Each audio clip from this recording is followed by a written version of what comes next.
Hey, this is Jamey with Stillmeyer Games, and today I'm going to talk about my favorite mechanism in the Final Flicktier. And before I jump in, I just don't want to forget this. The designer of this game is an industry friend, Gabe Barrett, and Gabe sent me this awesome shirt. It says Dungeon Meowster, which I think is awesome. Thank you for designing this shirt, Gabe, and for sending it to me. This isn't a review of the game, so obviously it will not impact my impression of the game, because it's not a review. I'm not giving you my opinion, other than my opinion about my favorite mechanism in the game, which is the point of this channel. I share my favorite things about the games that I play. I have two things that I really like about the Final Flicktier, which is basically a light 4X game with a dexterity element related to how you move around the board and how you attack other players. In the game, each faction has their own set of dice. There are a lot of d6s in there, but each faction also has one or multiple unique dice. I played the purple faction recently when I tried this, and which is they have two 4-sided dice. The yellow faction has a d20, and so on. There's a d12 here. I'm guessing there's a d8 there. D12 is my favorite, actually. I should have played with that faction. I love d12 dice. But I thought this was really clever. I like this element of adding a dexterity element to what would normally be conceived as a much heavier game, but it makes the game light and fun. And I think the fun thing about dexterity games like this is that some of the most memorable moments come from when you fail miserably, when you try to flick something and it barely moves, when you flick it way too far and it goes too far. But it also can lead to really memorable moments when you have an unexpected success, where you flick something and you don't know if it'll actually hit anything, and it somehow does, and that feels really good. So I think that is one of the fun parts about Final Flicktier, and it doesn't overstay its welcome. I think that's the tricky thing about games like this. This wouldn't work for a 4-hour game, but for a 45 to 90-minute game, it works great. The other thing that I think is really clever is the use of resources in the game.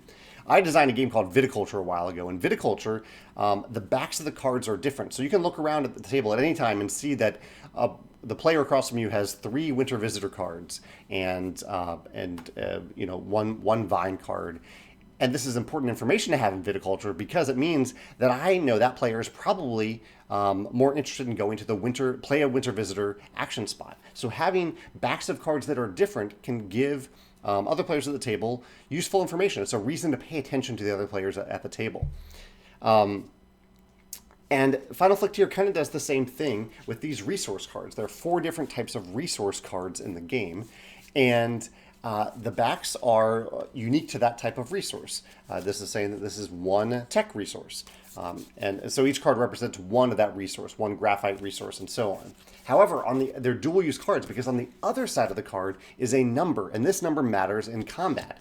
Before you start combat, you'll take one of these resource cards, you'll set it aside, or maybe you reveal it right away, I can't remember, but you select it before combat starts, and then you do the flick, and you look at the numbers on the dice added to the number on the card. And so I have a couple 3s here, but these numbers are all different. And so while you have this public information about which resources are in your hand, and you can use these cards as resources, or they are, instead of having tokens as resources, the cards are the resources, but they also serve this dual purpose of being combat cards. And it adds an extra decision too in combat, because maybe I really need this graphite for something else, but it's a 4. I somehow drew one of the best cards. Do I use it for combat to win combat, or do I hold off and use it as a resource because I want that resource to upgrade my empire a little bit? So this is really cool. I think it's something that I really think very rarely about it as a designer, that the backs of the cards could be different to give players a reason to pay attention to one another and to give the flip side of the card another use. But I think Gabe was really clever to implement that system in the Final Flicktier. Those are my 2 favorite mechanisms here. If you can think of any other games that use dexterity in a way that you really enjoy, or that use cards that show important information on the back of the card and maybe some hidden information on the other side, I'd love to hear your thoughts in the comments below. Thanks.